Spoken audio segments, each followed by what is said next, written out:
here. It is so good to be with you, and I can't wait to say with you and mean physically in your presence. I miss you all so much, and I'm longing for the day that we get to be back together.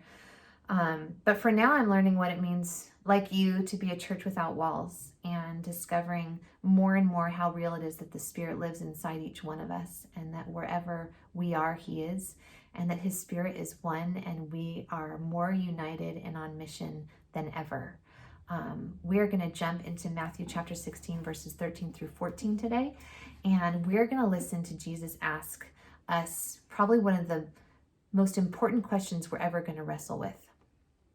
Verse 13 says, when Jesus came to the region of Caesarea Philippi, he asked his disciples, "Who do people say the Son of Man is?"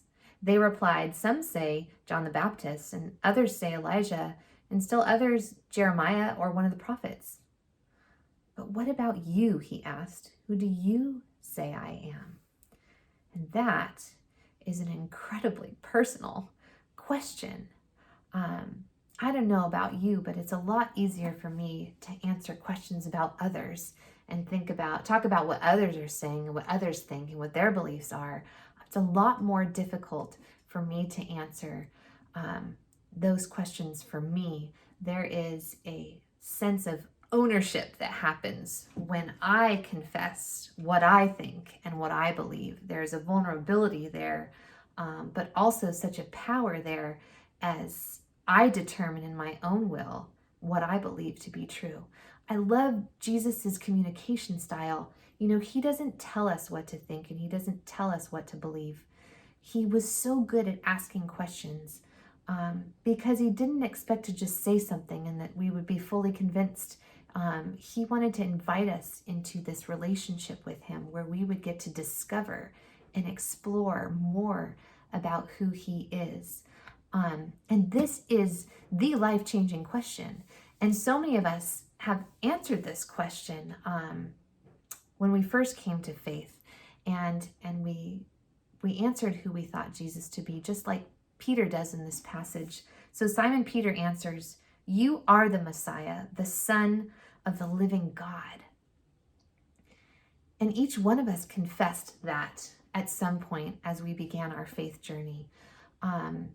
And of course, Peter's the first one to speak up. Peter's often the one who says what everybody else is thinking, but doesn't have the guts to say out loud. And so Peter confesses out loud that Jesus is Messiah and that he is the Son of the living God. And then Jesus tells Peter, which means rock, that he's going to build the church upon rocks like Peter, who have the boldness and willingness to confess that Jesus is the Messiah.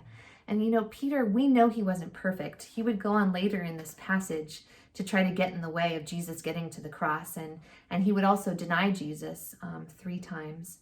And so we know he wasn't perfect, but what Peter was is Peter was willing. And we can just simply be willing to press into that question. Who do we believe Jesus to be? And of course, in our minds, we've made up that he's the Messiah and we've confessed it out loud. But our faith continues to be a journey of discovering who he is. And are we willing on a daily basis to say that out loud? He is the Messiah, the Son of the living God. It's one thing to confess it and another thing to live it. So let's continue to confess it and allow Jesus to teach us how to live it.